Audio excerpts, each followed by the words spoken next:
lune dans l'étang.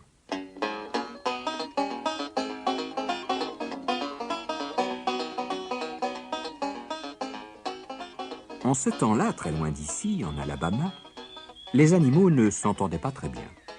Dans tous les coins, on se chamaillait, se chicanait, on se trompait et se fâchait. Et c'était presque toujours de la faute de Petit Père Lapin. Leur dispute finie, les animaux redevenaient souvent amis. Ils se montraient alors affectueux et gentils entre eux.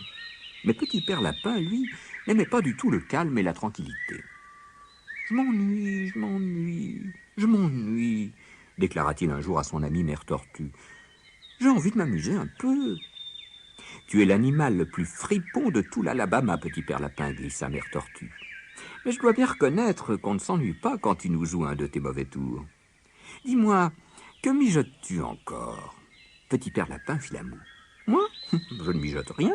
Non, non, je projetais juste d'organiser une partie de pêche au vieil étang. » Une lueur espiègle éclaira son regard. « Emmène donc là-bas demain soir Père Renard, Père Ours et Père Loup. S'il arrivait quelque chose, contente-toi de regarder, suggéra-t-il à Mère Tortue. « Compte sur moi, je ne raterai ça pour rien au monde, » gloussa Mère Tortue. Le soir suivant, munis de cannes et de filets, Père Loup, Père Renard et Père Ours se rendirent au bord de l'étang. Petit Père Lapin les attendait, l'air narquois. « Désolé, les amis, lança-t-il, nous sommes venus pour rien. Cette nuit, la pêche sera mauvaise. »« Hein » s'exclamèrent les trois compères. « Mais pourquoi ?»« Il y a eu un accident. Vous l'avez raté de peu, la lune est tombée dans l'étang. Et nous n'avons plus qu'à rentrer chez nous. »« La lune dans l'étang ? Mais oui ! Si vous ne me croyez pas, regardez donc de vos propres yeux. » À ces mots, les trois compères se penchèrent au-dessus de l'eau. Pas de doute, la lune brillait et dansait au milieu de l'étang. « Et moi qui voulais attraper une perche, gémit Père Renard. « Et moi qui pensais rapporter un beau brochet, grogna Père Ours. « Et moi qui espérais prendre une grosse truite, soupira Père Loup. « Moi je me serais régalé de Véron, fit Mère Tortue qui était là comme prévu. « Toi aussi tu dois être triste, Petit Père Lapin, n'est-ce pas ?» Les deux complices se lancèrent un clin d'œil. « Oui, c'est très ennuyeux, » approuva le coquin. « Hélas, je vous l'ai dit, nous ne pourrons rien pêcher ce soir. À moins de pêcher la lune d'abord. Ainsi, elle ne fera plus peur aux poissons. Ils reviendront. » Tous les regards étaient fixés sur Petit Père Lapin, dans l'espoir qu'une idée lui vînt. Il avait toujours de si bonnes idées. « J'ai trouvé !» s'écria-t-il enfin. « Je vais courir chez la tortue de mer, lui emprunter un gros filet. Il nous en faut un large et solide pour repêcher la lune. Elle est en argent massif, vous savez. Attendez-moi et ne faites rien jusqu'à ce que je revienne. » Il fila comme l'éclair. Quelques secondes plus tard, il avait déjà disparu. Seule Mère Tortue remarqua les deux grandes oreilles de Petit Père Lapin qui pointaient derrière un buisson voisin. « Hé, de l'argent massif!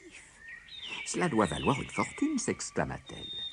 Aussitôt, Père Ours s'écria. « Vite, pressons, sortons la lune de là avant que Petit Père Lapin ne revienne et partageons-la entre nous. » Les yeux brillants de convoitise, Père Renard et Père Loup se contentèrent d'abord de le regarder.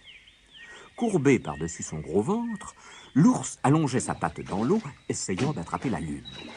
Mais plus il agitait l'eau, plus la lune s'éloignait. « Ça ne va pas, grogna-t-il.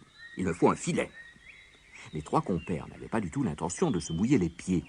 Sans quitter la rive, ils jetèrent leur filet sur la lune, puis ils le ramenèrent à la surface. Il était vide. Ils le jetèrent à nouveau et le hissèrent. Il était toujours vide. « Nous ne l'avons pas envoyé assez loin, dit Père Renard. Allons tous dans l'eau. De cette façon, nous pourrons poser le filet juste au-dessus. » Ils s'exécutèrent. Père Loup se plaignait du froid et s'impatientait. « Nous devons l'avoir cette fois. Retirons le filet. » Mais la lune n'y était toujours pas. Ils allaient renouveler leur tentative quand Père Ours perdit pied. Il glissa dans l'eau et s'agrippa au filet. Bien évidemment, Père Loup et Père Renard, qui tenaient le filet de l'autre côté, tombèrent tous. Ils hurlaient et pataugeaient. L'eau volait de toutes parts, tant et si bien que le reflet d'argent de la lune finit par se disperser sur l'étang en 1000 petits éclats brillants. Comme ils étaient drôles, octant et gesticulant à qui mieux mieux. Petit Père Lapin en rit tellement qu'il se roula par terre hors des buissons qui le cachaient. Mère Tortue, quant à elle, glissa la tête dans sa carapace pour cacher son amusement. Après bien des efforts, les trois compères rejoignirent enfin le bord et se mirent à se disputer. « C'est toi qui m'as poussé. Mais tu m'as tiré. C'était ton idée. J'ai de la boue plein mes bottes. » Petit Père Lapin sourit. « Je me suis bien amusé, se dit-il tout bas, avant d'aider ses amis trempés à remonter sur la rive. » Tous trois le regardaient, l'air sombre. Ils se doutaient bien qu'il était pour quelque chose dans leur mésaventure. « Lapin de malheur !» fit Père Loup, en apercevant la lune dans le ciel. « Tu ne nous as pas dit ce que tu comptais attraper ce soir, Petit Père Lapin, gloussa Mère Tortue. »« Ah non? Eh bien, je pensais attraper un idiot ou deux. Et avec la lune pour appât, je crois que j'ai réussi. »